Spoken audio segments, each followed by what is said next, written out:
उस्मान शाह जी हुड़ी ऐं कलर शाख मां मुबैना CIA पुलिस पारां नौजवाननि खे खंभण ख़िलाफ़ वारसनि पारां टंडोला या टंडो आदम रोड ते एहतजाजी धरणो हंयो वियो। उन मौक़े ते वारसनि नौजवाननि जी आज़ादी ऐं पुलिस ख़िलाफ़ सख़्त नारेबाज़ी कंदे चयो त CIA पुलिस मंशियात हथ न अचण ते नौजवाननि खे खंभे वई आहे। हुननि SSP टंडोला यार खां मुतालबो कयो त नौजवान उमेर राजपूत ऐं फरीद बलोच खे आज़ादु कयो वञे।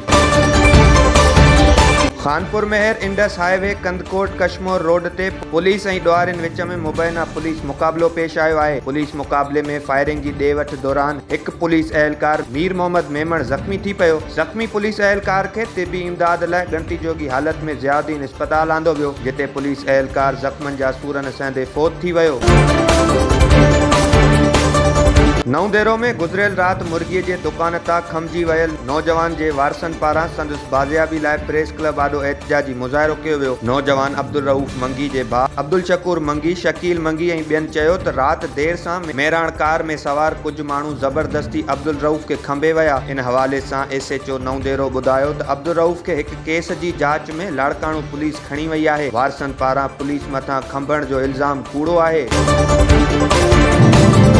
दोदापुर वेझो ॻोठ विजार कोटहर में कोटहर बिरादरी जी ॿिनि धुरिन में झेड़ो थी पियो। झेड़े में फायरिंग सबबि हिकु ॼणो ज़ख़्मी थी पियो। ज़ख़्मी जी सुञाणप मुनवर कोटहर जे नाले सां थी। इतला ते पुलिस वाक़े वारे हंधि पहुची ज़ख़्मी नौजवान खे तिबी इमदाद लाइ मक़ामी इस्पताल मुंतक़िल करे छॾियो।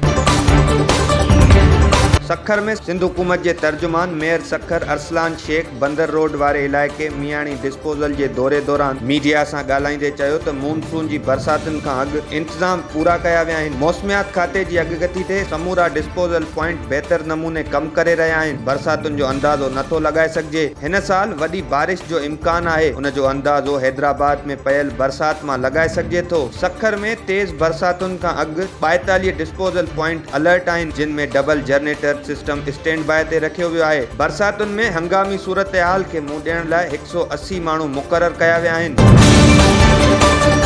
थरड़ी मोहब्बत में बदअमनी ख़िलाफ़ शहरी इतिहाद जे सॾ ते राधण रोड ते एहतजाजी धरणो हंयो वियो। धरणे में शहरी दुकानदार सियासी समाजी धुरिन समेत साफ़िन शिरकत कई। उन मौक़े ते शहरी इतिहाद जे अॻवान कमर खोखर, अख़लाक चांडियो ऐं ॿियनि चयो त थरड़ी मोहब्बत में चोरी, फुर लुट समेत धाड़ा रोज़ जो मामूल बणियल आहिनि। शहरी शहर अंदरि पंहिंजो पाण खे ग़ैर महफ़ूज़ सम्झी रहिया आहिनि। हुननि इख़्तियारिन खां मुतालबो कयो त थरड़ी मोहब्बत में बदअमनी ते ज़ाब्तो आंदो वञे।